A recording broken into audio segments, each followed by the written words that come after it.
My son banned me from his wedding, but sent me a bill for $190,000 to pay for wedding and honeymoon. I'm James Washington, 74 years old, and somehow still reeling from the betrayal my own son just delivered. As a retired electrical engineer who built a modest life in Charlotte, I thought I had earned a little respect. But last Tuesday, my son Marcus sent me a bill, not an invitation, a bill for $190,000 to pay for his wedding. And beneath the list of venue costs and honeymoon expenses, he had the audacity to write, "Be grateful I'm letting you help." I just stared at that invoice and smiled, a cold, quiet smile. That evening, I called my financial advisor about liquidating a few accounts and then contacted my lawyer about certain contract clauses. Before I continue this story, let me know where you're watching from in the comments below.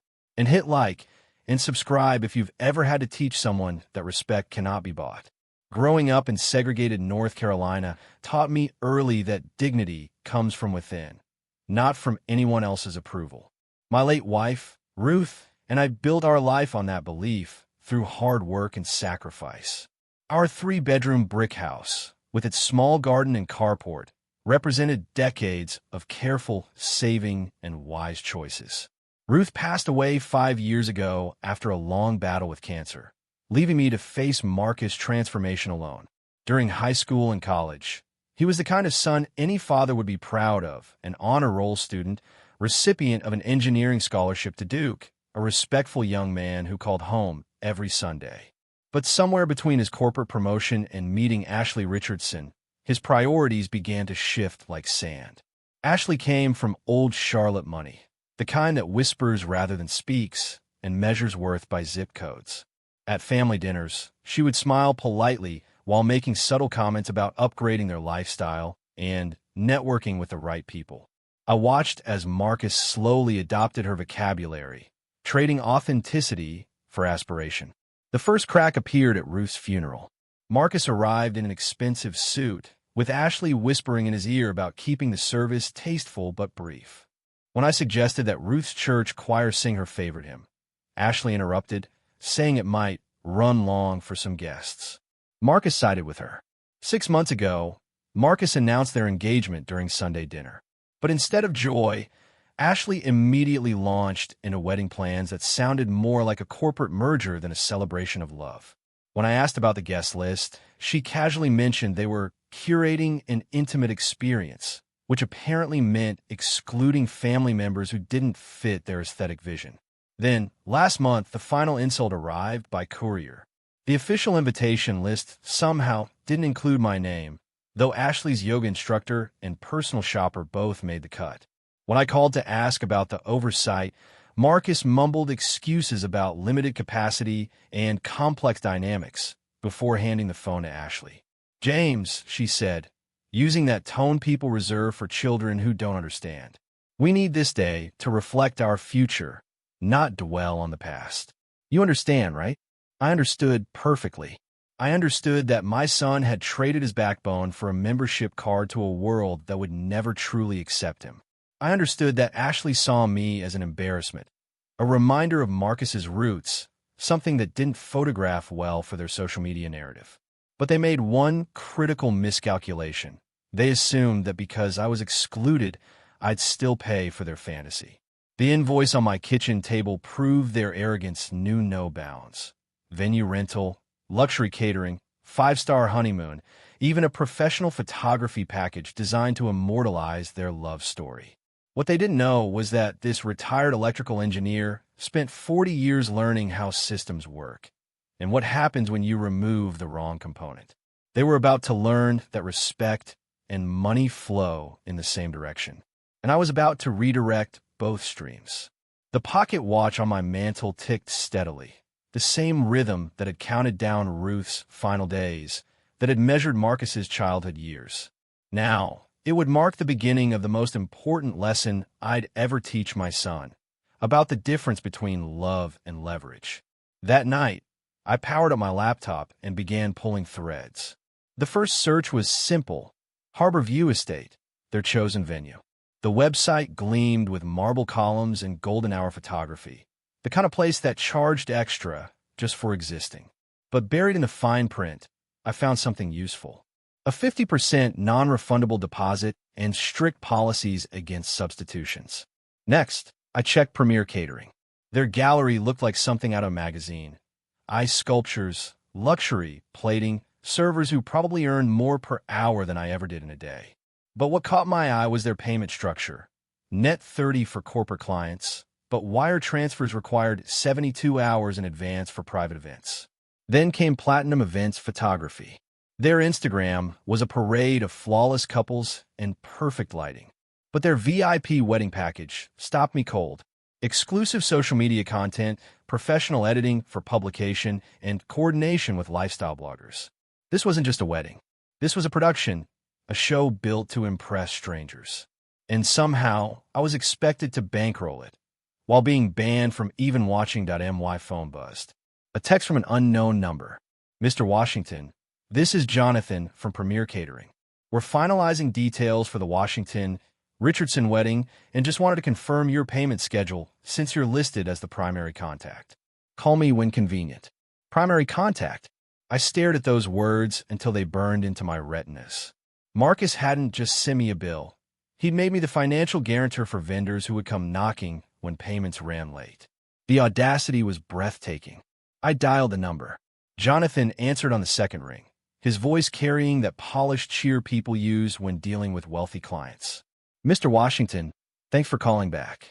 We're so excited about the Washington Richardson event. Just need to lock down your payment timeline. Jonathan, I said evenly, I need to clarify something. I haven't approved any charges. If you need authorization, you'll need it in writing from me, personally. There was a pause, followed by the sound of a throat clearing. I'm sorry, sir. The planner said you were handling the account. The planner assumed incorrectly, I replied. Don't accept any verbal commitments on my behalf. Everything goes through me directly, in writing, or it doesn't happen. When I hung up, the room was quiet. Dusk had settled outside. For the first time in months, I felt something I hadn't felt in far too long: control. For years, I'd watched Marcus drift away, powerless to pull him back. But money, I realized, was a language everyone understood, including my son. I opened a new browser tab and searched for a name I hadn't thought of in years: Damon Turner. Damon had been Marcus's best friend since middle school, the kind of boy who ate dinner at our table more nights than his own. While Marcus went chasing corporate titles, Damon had built a modest, honest life as a photographer. His website was simple and unpretentious. Family portraits, small weddings, a few corporate gigs. No flash, no ego, just real people and real stories. Without hesitating, I dialed his number. Damon Turner Photography. Damon, it's James Washington. A pause, then genuine warmth. Mr. Washington, wow, it's good to hear your voice. I was just thinking about you last week. I've been better, I said. Listen, I need a favor. It's about Marcus. I figured, Damon said.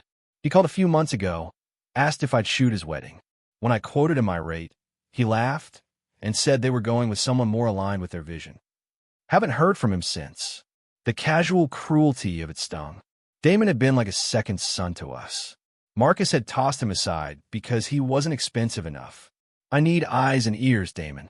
This wedding has turned into something Ruth would have hated. I'm trying to figure out how to reach my son before he disappears completely. What can I do? He asked. You know the industry. You know these vendors.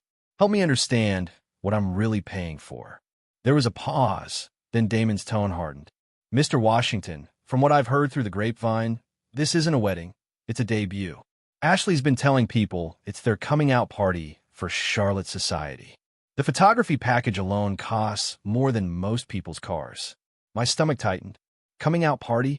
Think debutante ball, but for couples, he said. The guest list reads like a who's who of Charlotte business. The vendors are all top tier, the kind who specialize in events that get featured in magazines. This whole thing is designed to announce that Marcus and Ashley have arrived. Arrived where? I asked quietly. Somewhere you apparently don't belong, Damon replied. The words hung in the air like smoke. I closed my eyes and saw Ruth's face, the way she'd looked when Marcus graduated from Duke. Pride, hope, the certainty that we'd raised a good man who'd make good choices. Damon, I said softly.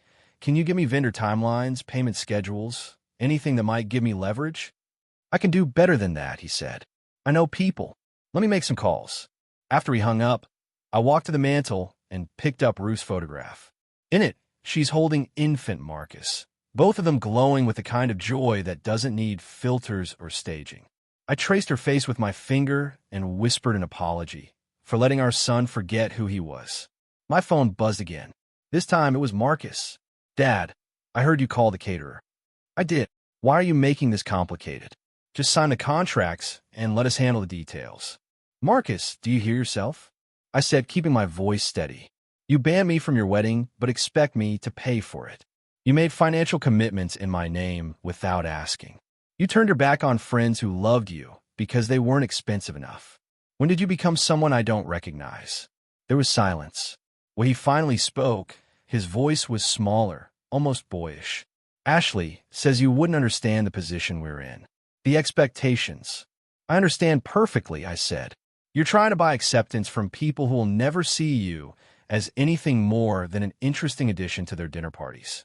And you're willing to sacrifice your integrity and your family to do it. It's not that simple. It's exactly that simple, I said. But you're about to learn the difference between funding someone's dreams and enabling their delusions. I hung up before he could respond.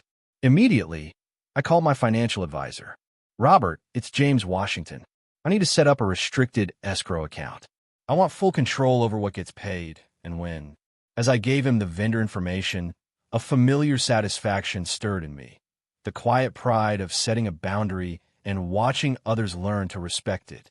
Marcus was about to discover that his father's wallet came with his father's values attached. The wedding was 6 weeks away. That gave me just enough time to teach my son the most important lesson of his life. Love cannot be purchased. Respect cannot be inherited. And family cannot be upgraded like a subscription service. Outside, the October evening sank into darkness. Inside, I began planning the kind of education money can't buy, but consequences surely can. The next morning brought clarity and coffee.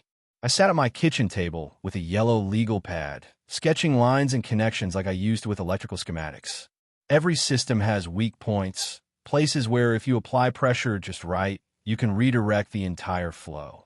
Marcus and Ashley had built their wedding like a house of cards. Beautiful, but unstable. All I needed to do was find the right card to touch. My first call was to Robert Shun, my advisor of 15 years, since the days when Ruth's diagnosis taught me the value of foresight. James, good to hear from you, he said. How can I help? I need an escrow account with strict conditions, I explained. My son thinks he can spend my money without permission. I intend to show him how contracts actually work. Robert chuckled. I've seen this before. Entitled kids treating their parents' wallets like community property. What kind of restrictions do you want?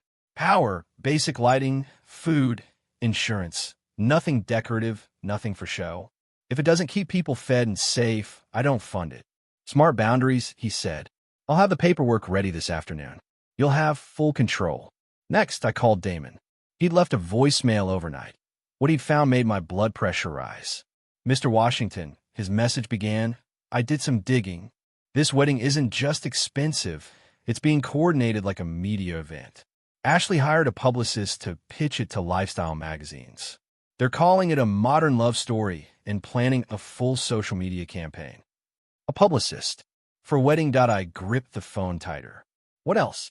The venue has a 6-month waiting list, but they bumped another couple to make room for Ashley's family.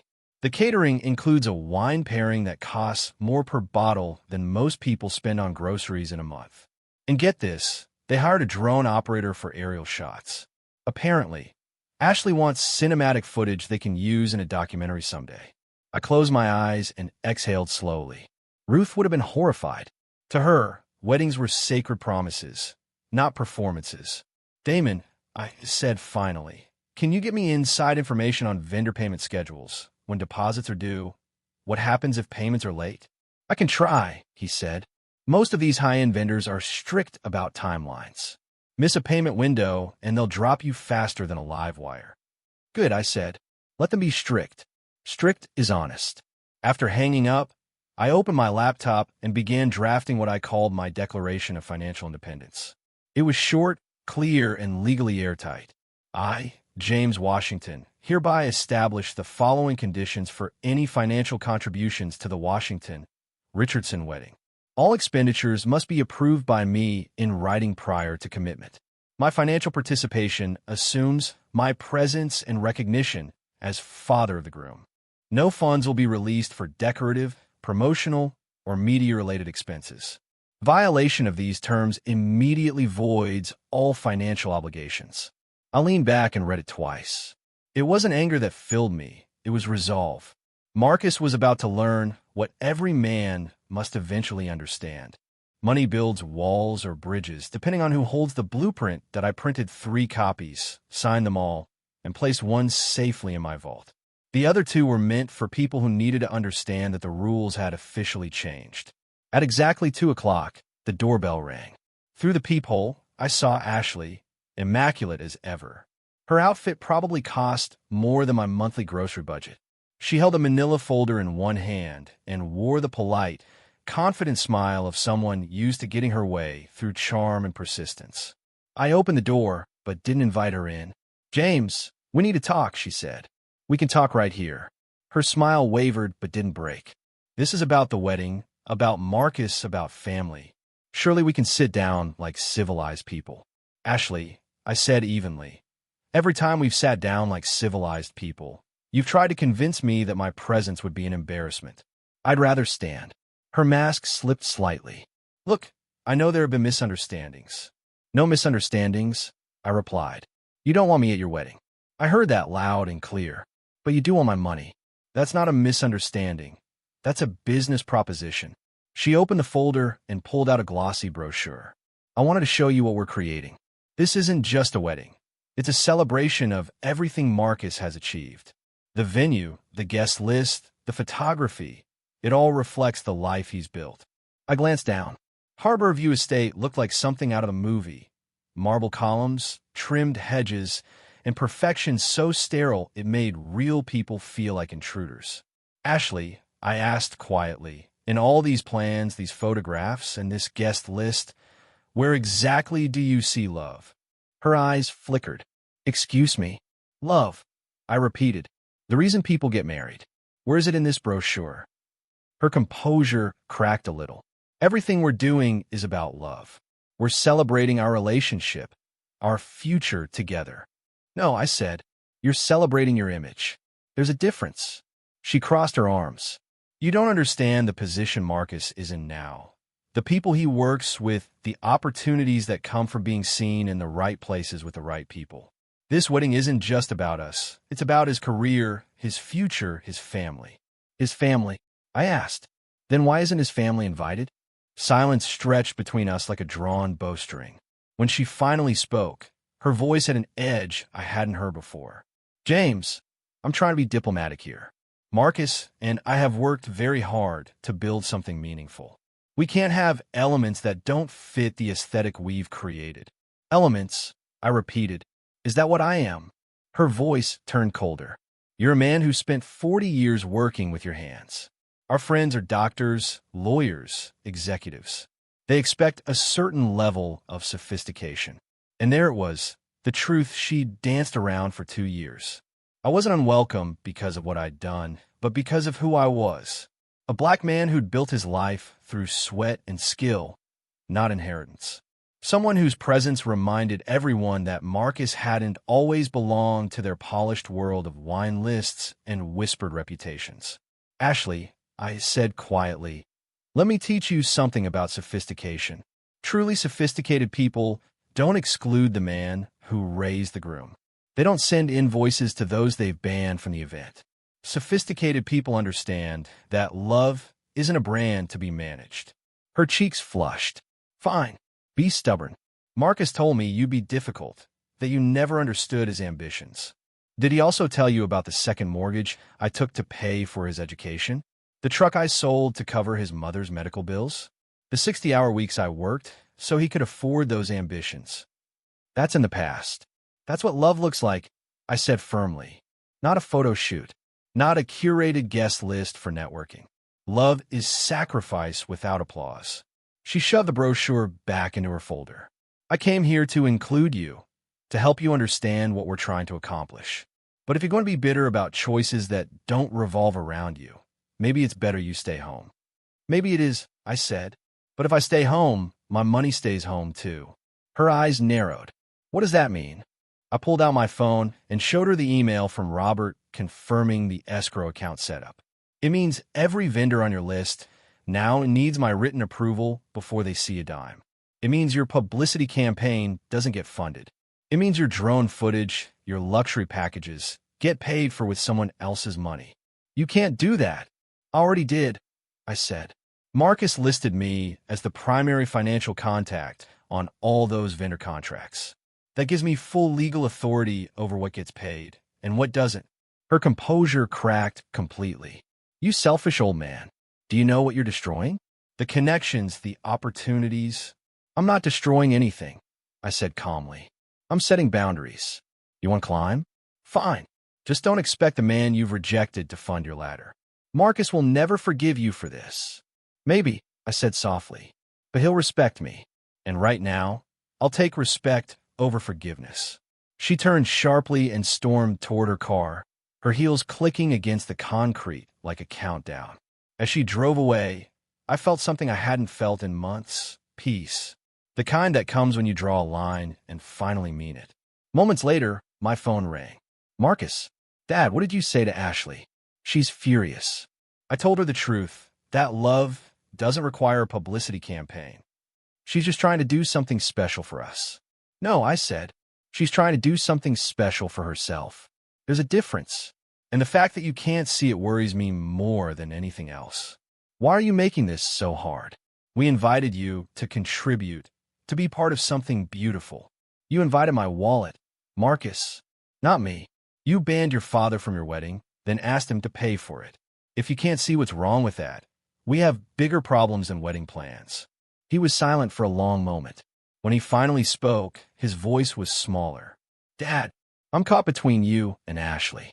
I love you both. Then act like it, I said. Stop treating me like an ATM and start treating me like your father. What do you want from me? I want you to remember who you are, I said quietly. Not who Ashley thinks you should be, but who your mother and I raised you to be. Another silence. Then he sighed. I need to think. Good, I said.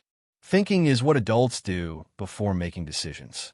After he hung up, I sat at my kitchen table, staring at the financial declaration copies. Each would be sent to the vendors on that list, so they'd understand that the money came with terms now. Real terms. With consequences. That evening, Damon called. Mr. Washington, I talked to someone at Premier Catering. They're nervous about the timeline. Good, I said. Maybe my son will eat real food instead of edible sculptures. There's something else, Damon continued. The photographer, Platinum Events, they're not just covering the wedding. They're producing content for Ashley's personal brand launch. A lifestyle blog. Something called Elevated Living. The wedding's basically her marketing portfolio. I closed my eyes, the headache pressing behind them. Of course, Ashley, the influencer bride, turning my son's vows into her business venture. Damon, I said quietly, start documenting everything. Photos, calls, invoices. I have a feeling I'll need proof this was never about love. Already on it, sir, he said. And for what it's worth, Mrs. Washington would be proud of you for standing up for what matters. After we hung up, I walked to the mantel and picked up Ruth's photograph. In the soft evening light, her smile looked almost knowing, like she'd seen this coming and trusted me to handle it. I'm trying, baby, I whispered to her. I'm trying to save our boy from becoming someone we wouldn't recognize. Outside, Charlotte slipped into night. Inside, I prepared for a battle not of fists, but of principles, where love couldn't be bought and respect had to be earned. The wedding was 5 weeks away, and every day Marcus delayed, choosing between his father's values and Ashley's ambitions. The more expensive his lesson was going to become. Please, Dad. For me. For Mom's memory. For our family. The mention of Ruth's name hit me like a slap. Don't you dare bring your mother into this, I snapped. Ruth would be horrified by what you're doing. She believed in living within your means and treating people with respect, not excluding family members who don't fit your new image. Mom would want me to be successful. Mom would want you to be decent, I said quietly. There's a difference. An hour later, Ashley showed up unannounced. This time, there was no charm, no polite smiles. James, we need to resolve this situation immediately, she said, stepping onto my porch. The vendors are calling about payment schedules. This is becoming embarrassing. For who? I asked. For all of us, she said sharply. Do you want people thinking Marcus's family can't afford his wedding? I want people thinking Marcus's family has principles, I replied. If that embarrasses you, maybe you should examine your values, not my bank account. She pulled out her phone and held it out. Look at this. The florist, the photographer, the venue coordinator, everyone's asking for confirmation.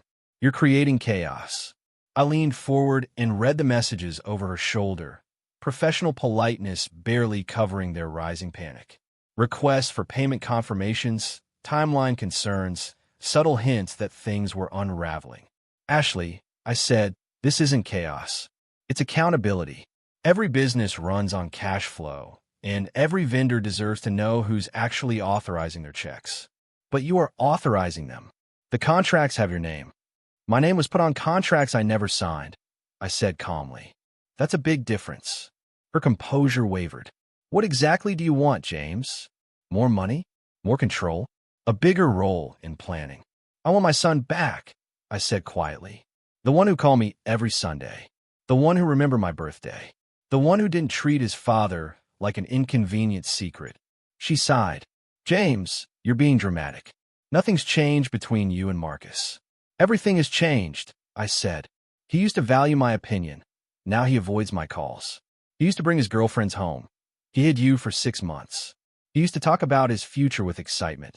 Now it sounds like a business plan. Her phone buzzed. She glanced down and frowned. That's Kevin Shaw, our wedding planner.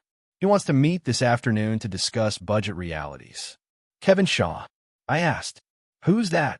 He's coordinating everything, she said. Marcus found him through work connections. Very exclusive clientele.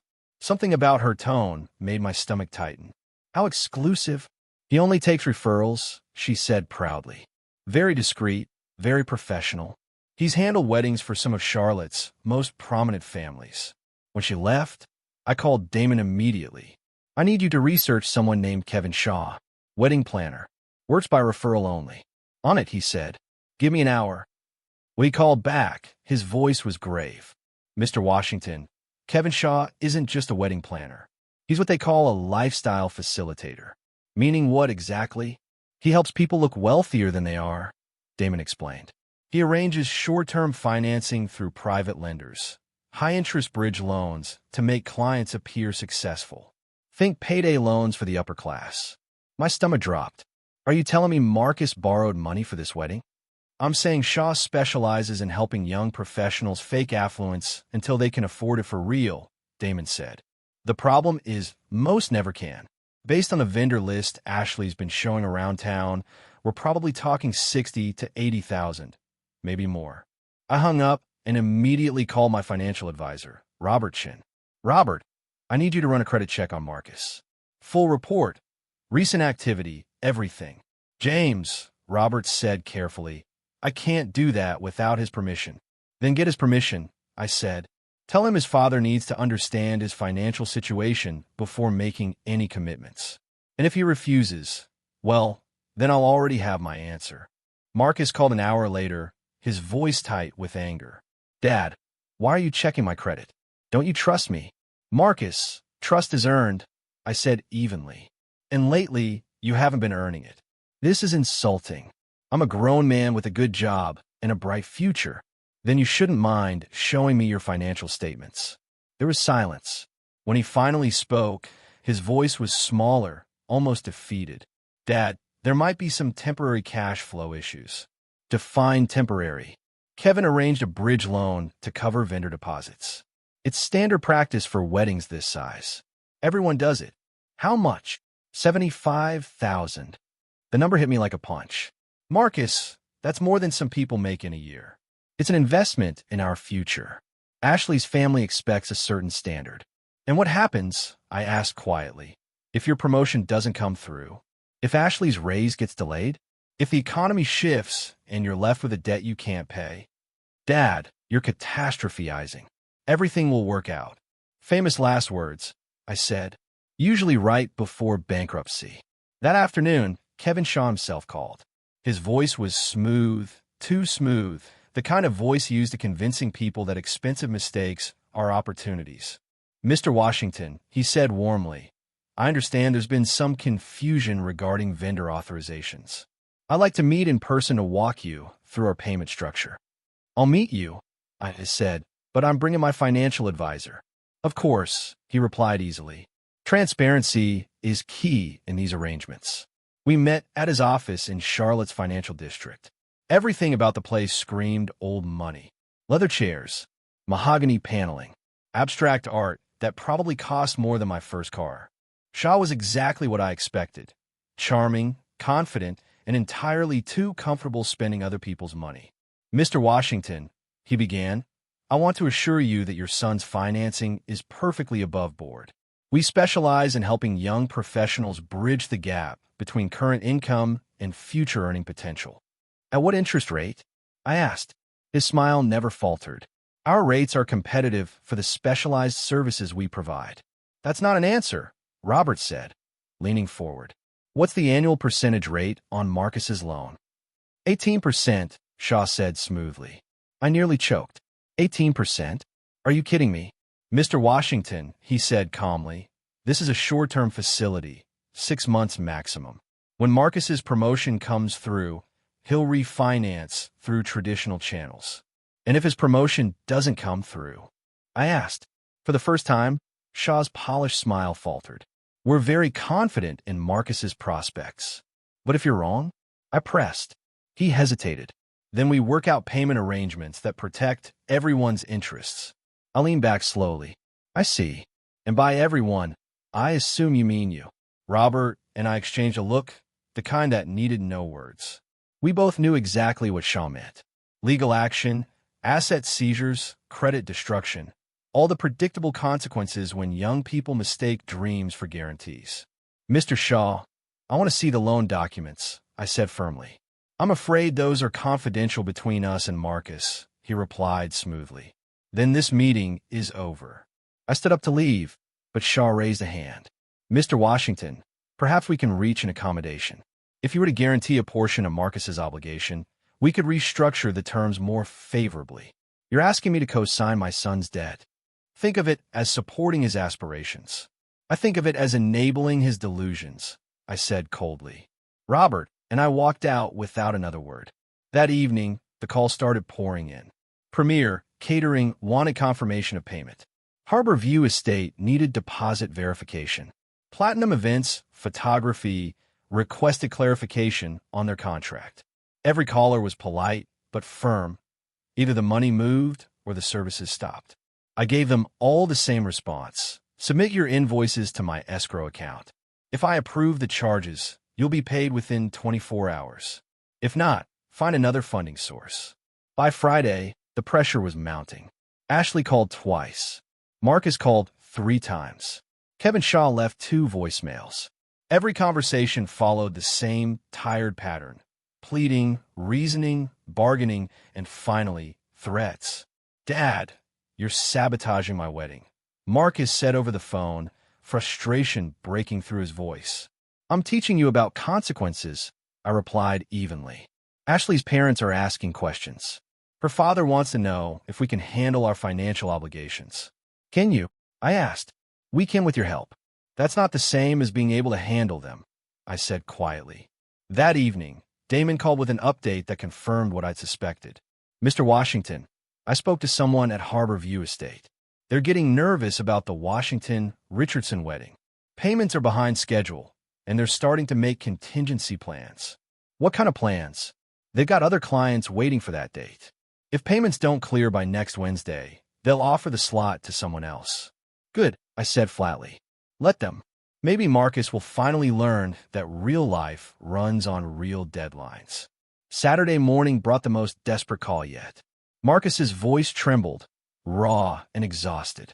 Dad, please. I'm begging you. Just this once. Help me out. I swear I'll pay you back. Marcus, I sighed. I've helped you your entire life. College tuition, car payments, apartment deposits, medical bills when you didn't have insurance. When has it ever been just this once? This is different. Ow! Because if you don't help me now, I'll lose everything. Ashley, the wedding, my reputation at work, everything. Maybe losing everything isn't the worst thing that could happen to you, I said softly. Maybe it's the only thing that will teach you who you really are. The silence that followed was long and heavy. When Marcus finally spoke, his voice was small, almost broken. I never thought my own father would abandon me. I'm not abandoning you, son, I said. I'm refusing to rescue you from choices you made without me. There's a difference. What am I supposed to do? Be honest with Ashley about your finances. Scale back the wedding to something you can afford. Stop trying to impress people who wouldn't accept you unless you perform for them. And if Ashley leaves because of that, then you'll know she was never the right woman for you. After the call ended, I sat in my kitchen for a long time, staring at Ruth's photograph. Tough love is the hardest kind. It forces you to watch someone you love suffer consequences you could easily prevent. But stopping those consequences would only enable the very behavior that caused them. Then the phone rang again. Kevin Shaw. His polished charm had started to wear thin. Mr. Washington, he said tightly, we need to discuss Marcus's situation. Vendors are threatening to pull out. Then Marcus needs to make some decisions, I replied. With respect, sir, you're forcing those decisions through financial pressure. That's not fair to the young couple. Mr. Shaw, I said, my tone sharp. You lent my son money he can't repay for a wedding he can't afford, just to impress people who don't even know him.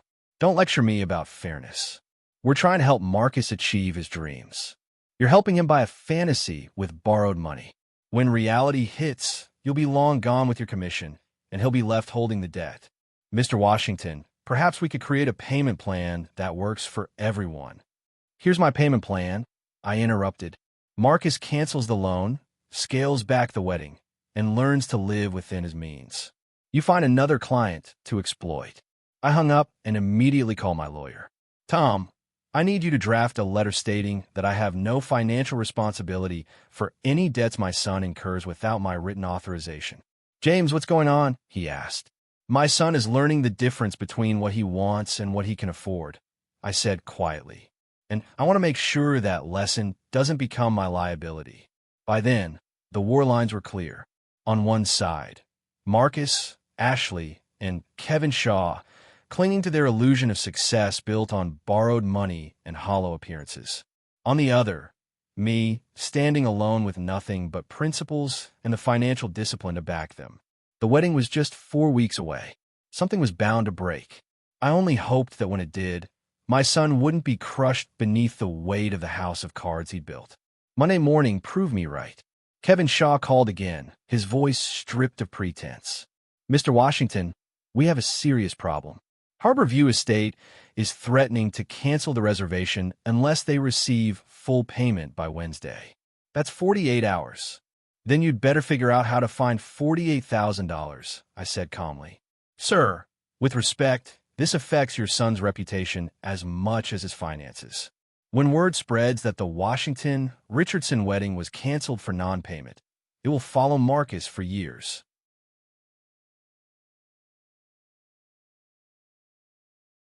I set my coffee cup down slowly. Mr. Shaw, are you threatening me? I'm explaining consequences.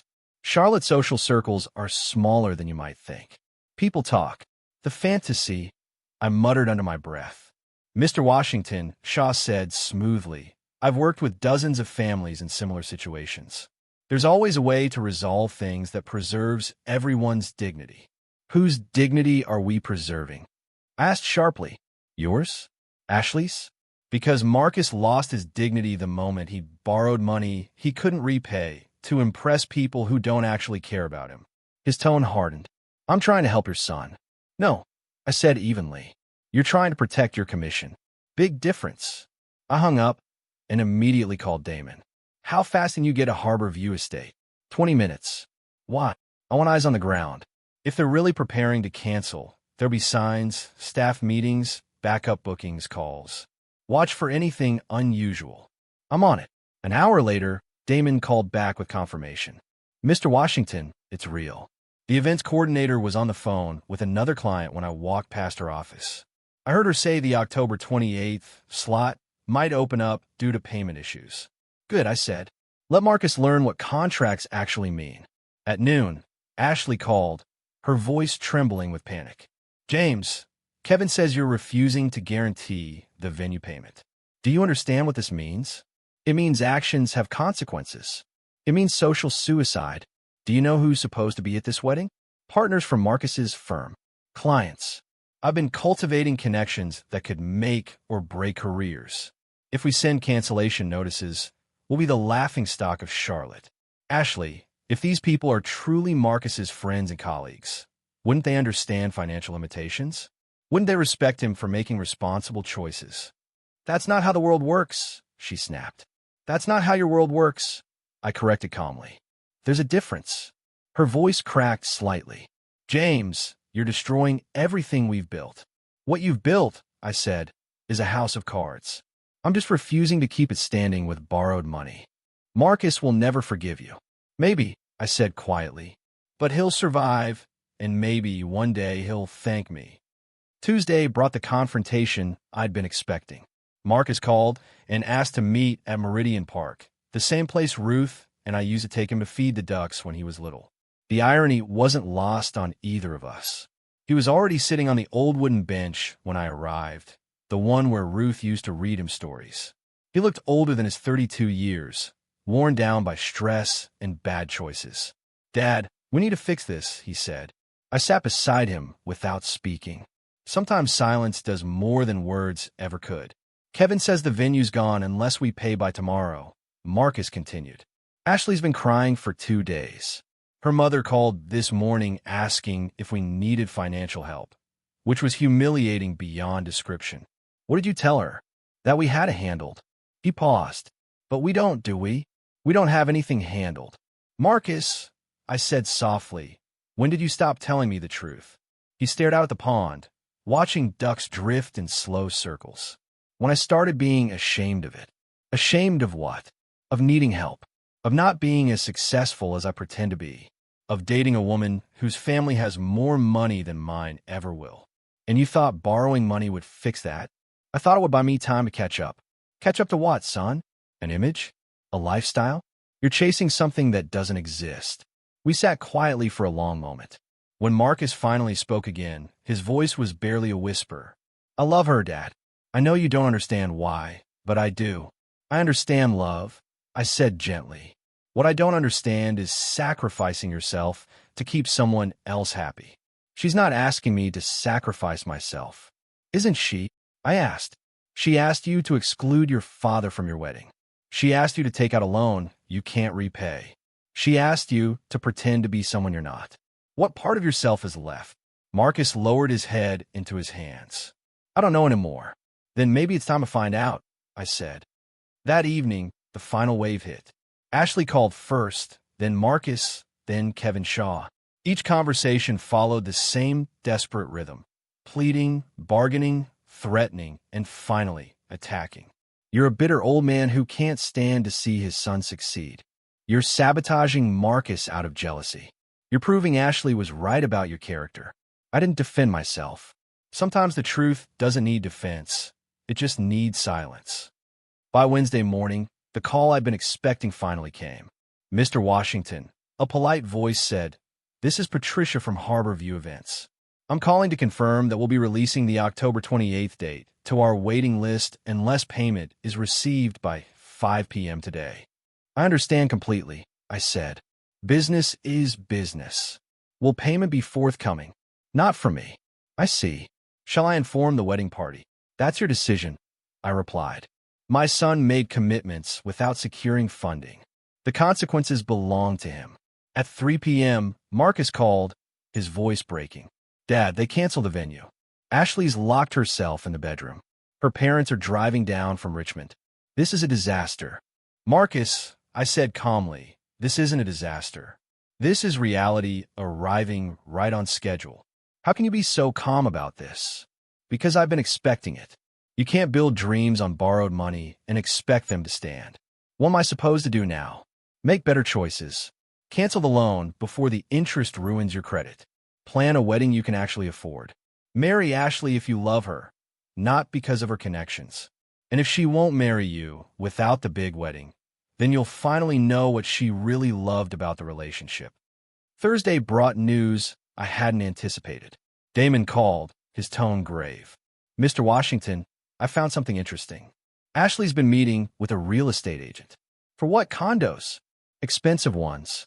Downtown high-rises with city views. She's been touring properties that cost twice what Marcus makes in a year. My stomach turned. Are you sure? Positive. My cousin works at Pinnacle Properties. Ashley's been pre-approved for a mortgage that assumes a household income of $300,000 a year. Marcus doesn't make anywhere near that. No, but Marcus plus a wealthy father-in-law might. The pieces clicked into place like a cruel puzzle. Ashley hadn't just been planning a wedding. She'd been planning a lifestyle upgrade, funded by my money. The wedding wasn't about love. It was a down payment on a future I was expected to bankroll. I called Marcus immediately. Son, we need to talk. Now. Dad, I can't take another lecture about financial responsibility. This isn't about finances. It's about Ashley's plans for your future. Something in my tone must have convinced him, because he agreed to come over. When Marcus arrived, I showed him the photos Damon had taken. Ashley walking into Pinnacle Properties, shaking hands with a realtor, smiling as she toured luxury condos.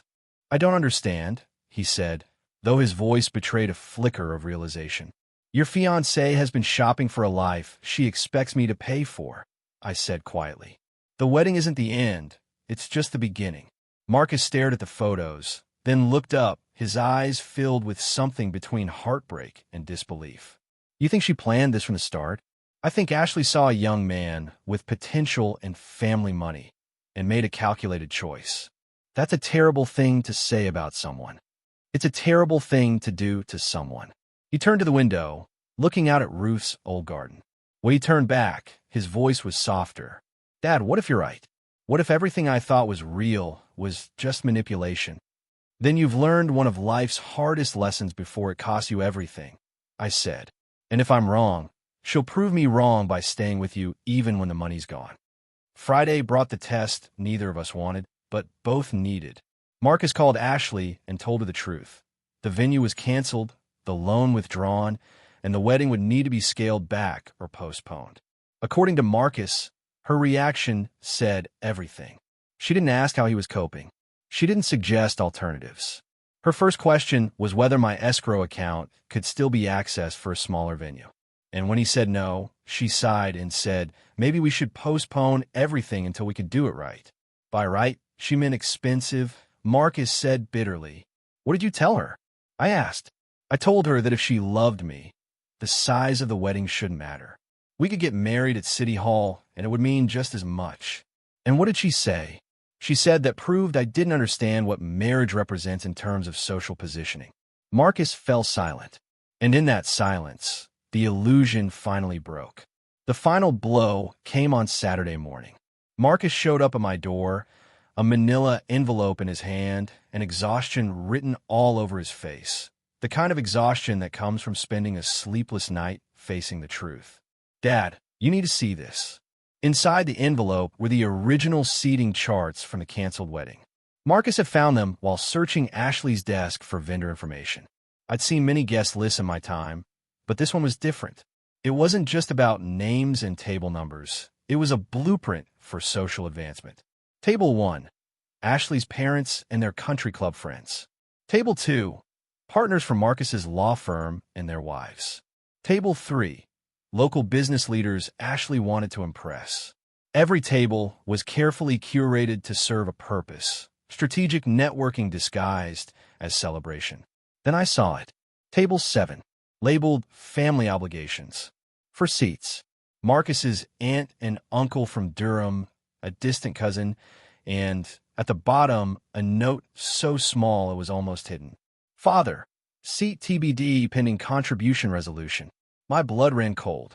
Even at their own wedding, Ashley had turned my presence into a conditional privilege, depending on whether I paid. Marcus, I said quietly, look at table 7. He leaned over, scanning the page.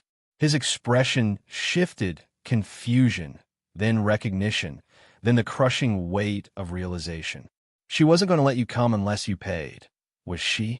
Apparently not. Dad, his voice cracked. I'm so sorry. I'm so incredibly sorry.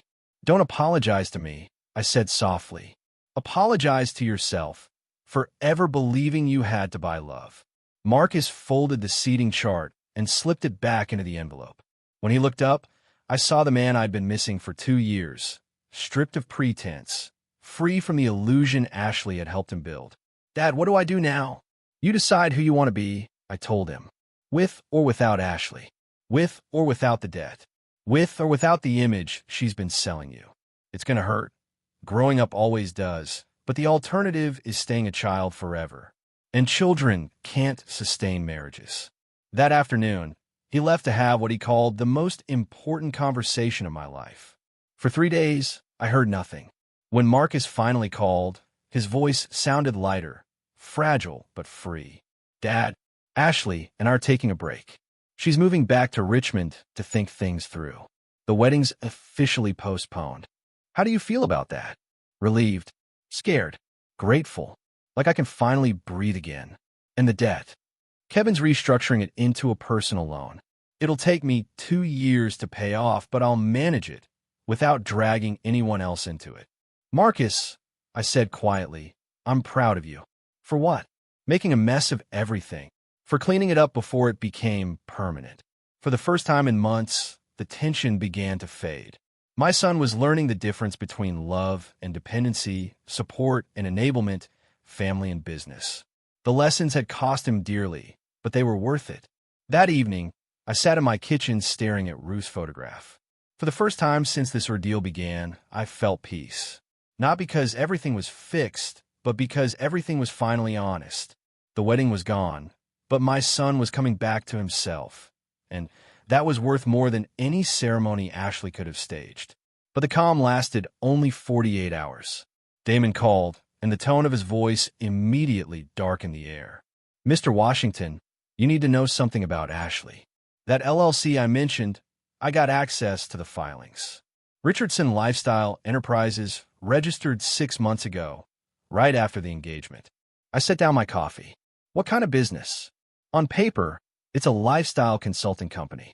But the money flow tells a different story. Large deposits from unknown sources, transfers to luxury retailers, designer brands. None of it fits a real business model. My stomach tightened. Damon, are you saying what I think you're saying? I think Ashley's been funneling money through the company, hiding personal purchases from Marcus. Jewelry, furniture, high-end clothes.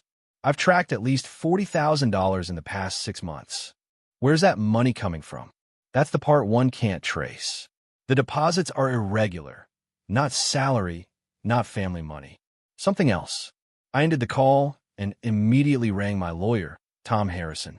Tom, I need a business check on Richardson Lifestyle Enterprises, corporate filings, ownership, financial records. Everything you can access legally.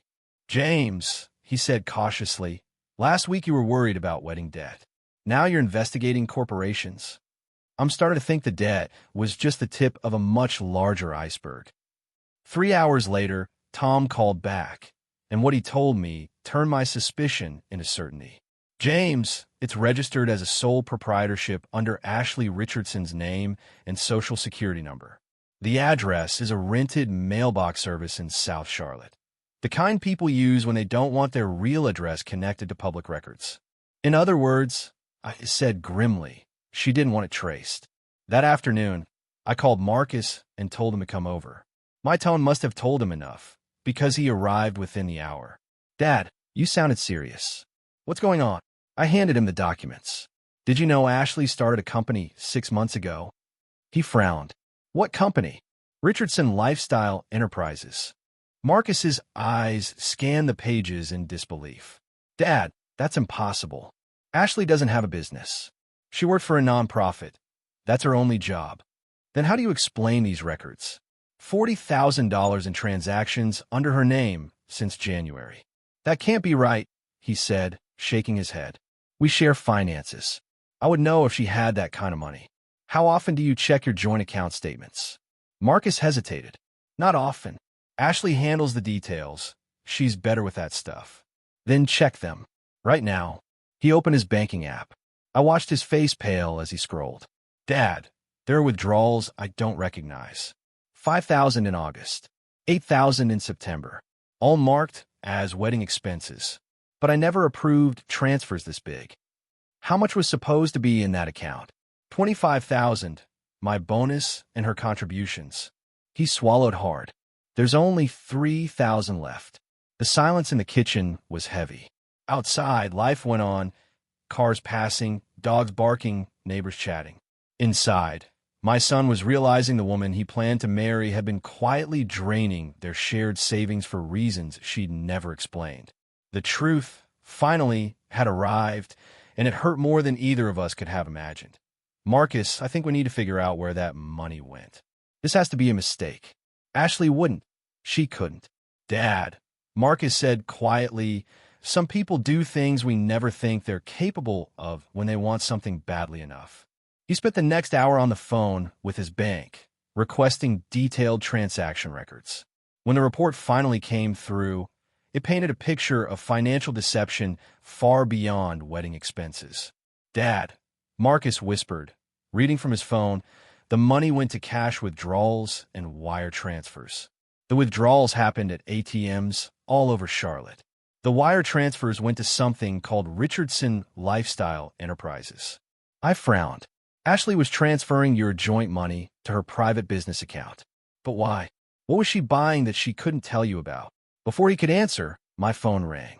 It was Damon, his voice sharp with urgency. Mr. Washington, I know where Ashley's money went. A friend of mine works at Cartier downtown. Ashley's been a regular customer for months, buying jewelry, watches, designer accessories, always paying cash. How much? I asked. My friend estimates at least $30,000 since spring, all purchased under the business name Richardson Lifestyle Enterprises. She told him it was for business development.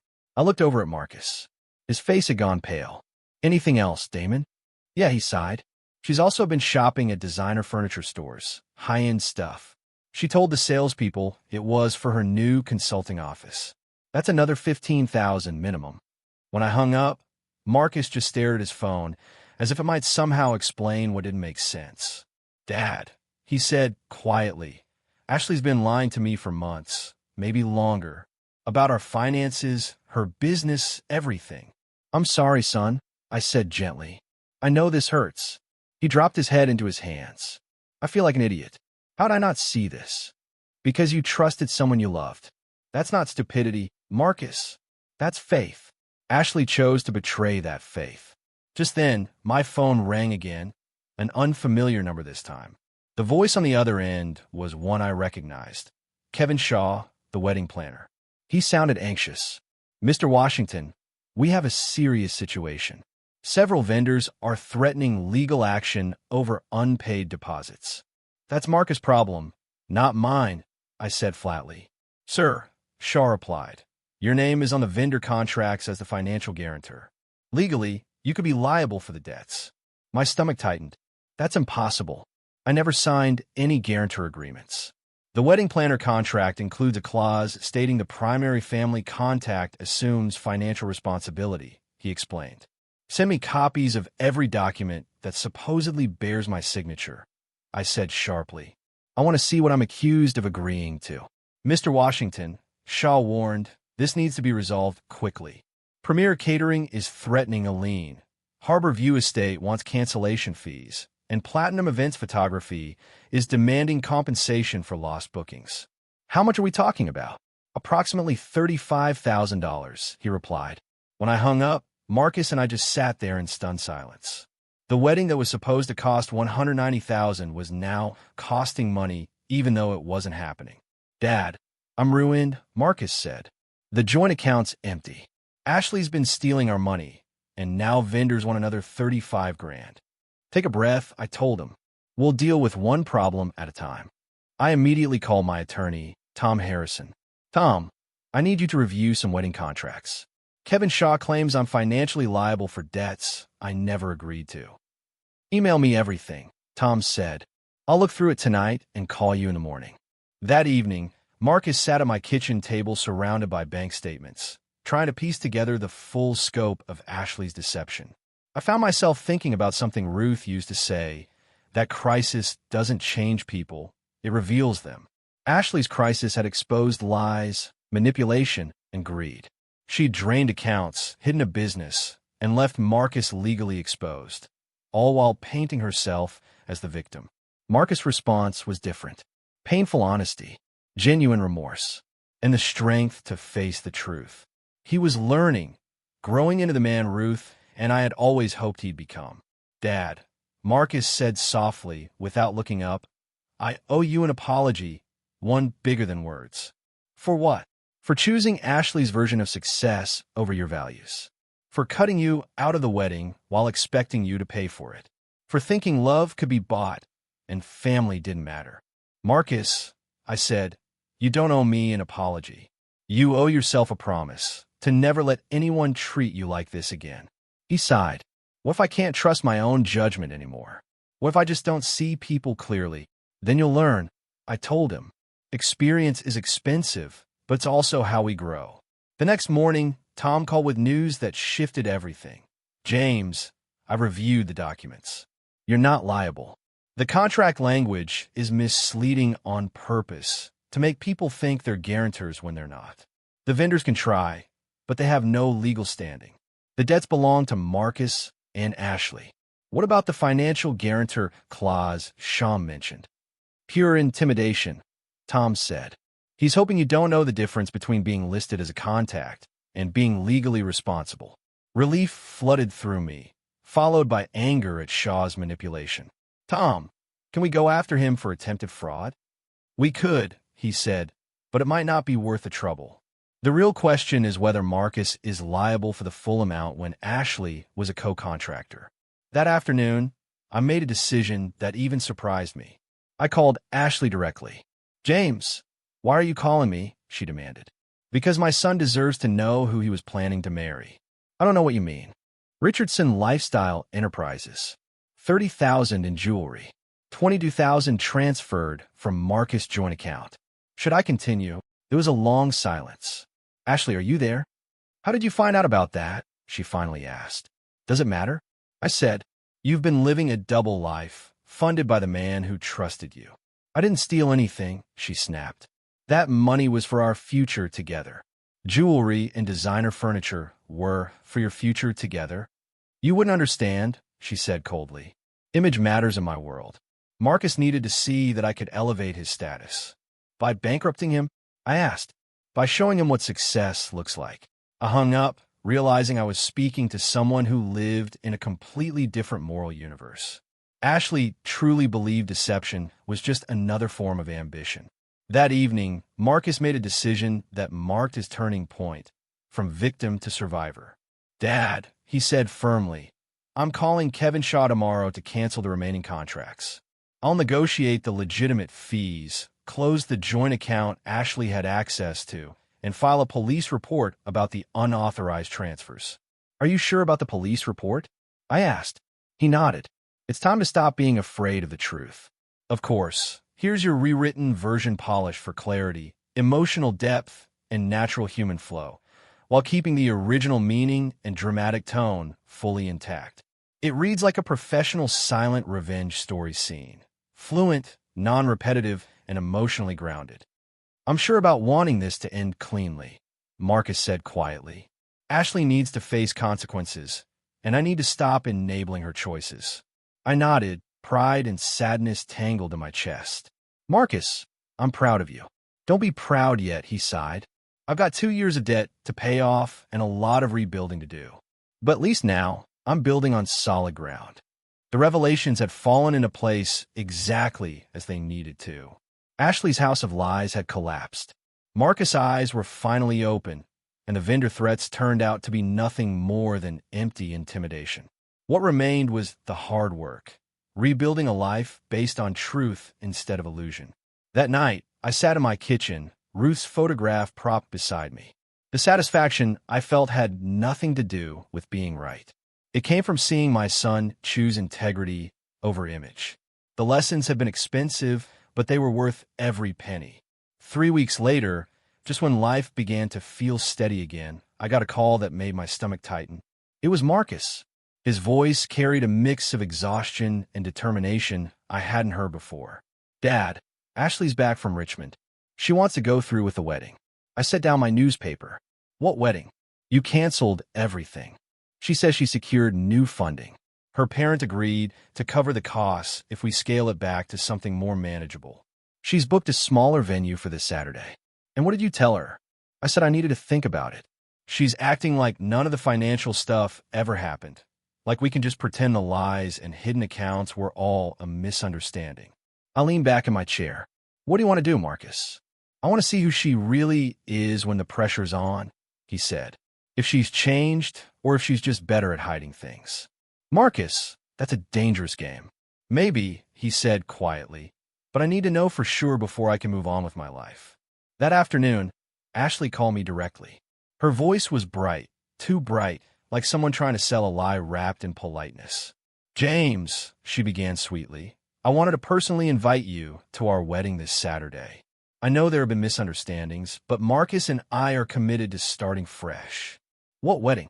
I asked. "I thought everything was canceled." "Oh, we found a lovely venue in Davidson," she said quickly. "Much more intimate, much more appropriate for our new budget. Just family and close friends." "And where exactly do I fit into this new plan?" "You're Marcus' father. Of course you're included." Something in her tone made my instincts flare. "Ashley, let me ask you directly. Do you want me at this wedding?" There was a pause, just long enough to confirm what I already knew. "James, family is important to both of us," she finally said. "That's not an answer." "Of course, we want you there," she added hastily. After she hung up, I immediately called Damon.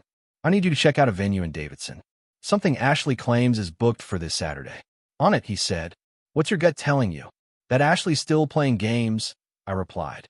"She's just using a new set of rules." 2 hours later, Damon called back, his voice tight. "Mr. Washington, there's no wedding venue booked in Davidson for this Saturday." I called every event space in town. Nothing under Richardson, Washington, or any variation. "You're sure?" "Positive. Either she's lying about the venue or planning something that isn't a wedding at all." That evening, Marcus came by looking more conflicted than I'd ever seen him. "Dad," he said, pacing, "something's not right. Ashley keeps changing the details about Saturday. First, it was a garden ceremony, then it was indoors. Now, she says it might be at her parents' house in Richmond." "Marcus," I asked gently, "has she shown you any contracts, vendor agreements, or anything in writing?" "She says her parents are handling everything directly. She doesn't want me to worry about the details." "Son," I said, "that should worry you more, not less." Friday evening brought the call I'd been expecting, this time from Ashley herself, and the mask was completely gone. "James," she said briskly, "there's been a change of plans for tomorrow." "What kind of change?" "We've decided to have a private ceremony. Just Marcus and me, my parents, and the officiant. Very intimate, very meaningful." "And Marcus knows about this?"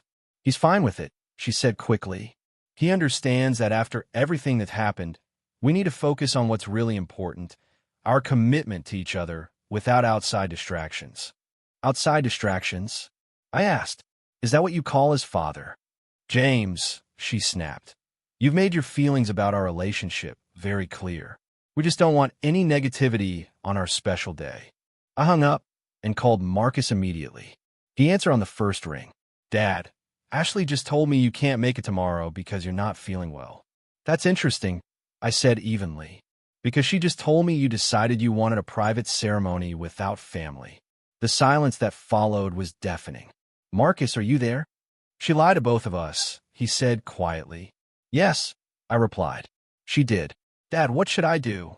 "Whatever you do," I told him, "do it with your eyes open." Saturday morning, I made a decision that felt both risky and necessary. I drove to Davidson to find out what Ashley was really planning. If there was a wedding, I would be there. If there wasn't, I'd uncover the truth.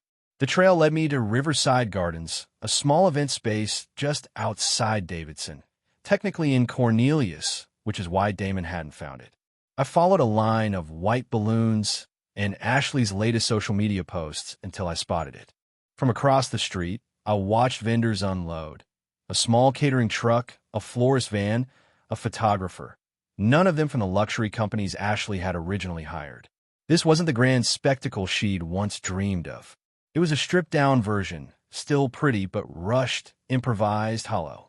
At 10:30, Marcus arrived, looking like a man walking to his own execution. He stood outside for a long moment before forcing himself to go in. 10 minutes later, I followed. I walked into Riverside Gardens like I belonged there. The space was modest. White chairs arranged neatly, simple flowers, a small arch for vows. Maybe 40 guests total, none of whom I recognized except Ashley's parents. Ashley stood near the entrance, greeting people. Her white dress was beautiful, but not the designer gown she once flaunted. When she saw me, her face shifted rapidly. Surprise, anger, calculation, and finally, a strained smile. "James," she said, voice tight. "What a lovely surprise. I thought you weren't feeling well." "I'm feeling fine," I said evenly. "Looking forward to celebrating my son's wedding." Her smile hardened. "I'm not sure we have a seat for you. The guest list was finalized based on your regrets." "Then I'll stand," I said simply. Ashley's mother stepped forward, polished, polite, and subtly condescending. "Mr. Washington, how nice to see you. Though, I do think there might be some confusion about today's arrangements."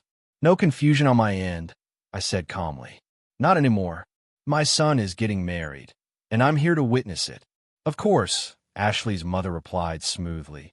"But this is a very intimate gathering. We've carefully planned for a specific number of guests." "Then you should have planned for the groom's father," I said evenly.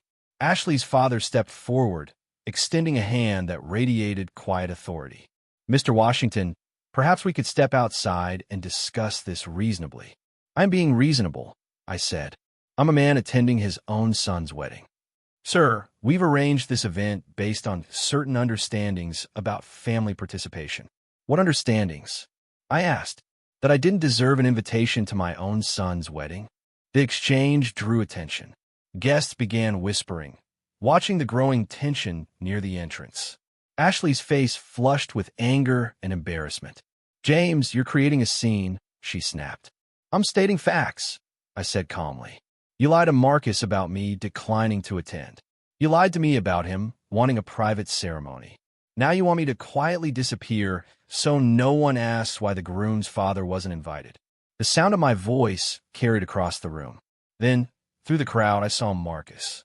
His expression flickered between relief, confusion, and just for a moment, something like gratitude. "Dad, what are you doing here?" he asked. "I'm here for your wedding, son." "But Ashley said you couldn't make it." "Ashley said a lot of things that weren't true." Marcus looked from me to Ashley, then to her parents, the pieces beginning to click together in real time. "Ashley, did you tell my dad he wasn't invited?" "Marcus, we discussed this," she said sharply. "We wanted intimacy, not complications." "We never discussed excluding my father," Marcus replied. "You said yourself he's been difficult about the finances." "Being careful with money isn't the same as being difficult," he said, his voice firm. "And it's not a reason to exclude him from his son's wedding." Ashley's composure cracked. "Marcus, you have to choose. Either we do this my way, with the people who support our relationship, or we don't do it at all." The silence that followed was electric. Everyone in that room could feel they were witnessing a moment that would define Marcus's life. When he finally spoke, his tone was steady. "Ashley, he's my father. If you can't accept him, you can't accept me." "Don't be ridiculous," she shot back. "This isn't about acceptance. It's about maintaining standards." "Whose standards?" Marcus asked. "Our standards. The kind of life we're building together," she said. "A life that cuts out my family isn't a life I want to build." Ashley's mask didn't just slip, it shattered. "Your family is embarrassing, Marcus. Your father's a maintenance worker who doesn't understand how the world works. My friends are doctors, lawyers, executives. They expect a certain level of sophistication." Marcus's jaw tightened. My father's a retired electrical engineer who worked hard enough to put me through college. He's the most decent man I know. Decent doesn't get you invited to the right parties or introduced to the right people, she hissed. Then maybe we've been going to the wrong parties and meeting the wrong people. I watched my son have the conversation I'd been waiting 2 years to see him have. Not with me, but with himself, about what mattered, what was real, and what needed to be left behind. Ashley made one last attempt to regain control. Marcus, if you humiliate me in front of my family and friends, there's no coming back from this. Good, Marcus said quietly, because I don't want to come back to this. He turned to the guests, his voice calm but powerful. Thank you all for coming. I'm sorry to say there won't be a wedding. Ashley and I have some fundamental differences about what marriage means, and it's better to face that truth now than after we make vows we can't keep. The room went silent. Ashley's mother gasped. Her father looked like a man trying to calculate the social cost of a very public failure. Ashley stood frozen, then lashed out one last time. You'll regret this, Marcus. You're throwing away everything we built together for a man who couldn't even afford to pay for your wedding. No, Marcus said calmly. I'm walking away from a fantasy for someone who actually loves me. He turned to me. Dad, want to get lunch? I'm suddenly free for the rest of the day. As we left, I heard Ashley behind us telling her guests the wedding was postponed due to a family emergency. Even in defeat, she was still managing the narrative. Outside, Marcus stopped in the parking lot, looking back at Riverside Gardens as guests began to file out, confused and murmuring. Dad, he said quietly, did I just make the biggest mistake of my life? Marcus, I said, you just made the smartest decision of your life. It doesn't feel smart. It feels terrifying. Growing up usually does. We drove to a small diner in Charlotte, the kind with honest coffee and waitresses who called everyone honey. Marcus ordered eggs and bacon like a man who hadn't eaten in days. I did the same, watching him slowly relax into his own skin. Dad, can I ask you something? He said. Anything. How did you know Ashley wasn't right for me? Because she wanted you to be ashamed of where you came from, I said. People who love you don't ask you to forget your family. What if I never find someone who loves me for who I am? Then you'll be alone, I said gently, which is better than being with someone who only loves the image they created. Marcus smiled faintly, eating like a man, savoring freedom. Outside, the city moved on, unaware that my son had just chosen integrity over acceptance, family over status, truth over appearances. The wedding that was supposed to cost $190,000 ended up costing exactly the price of 2 breakfast platters, and the courage to say no to people who confuse money with love.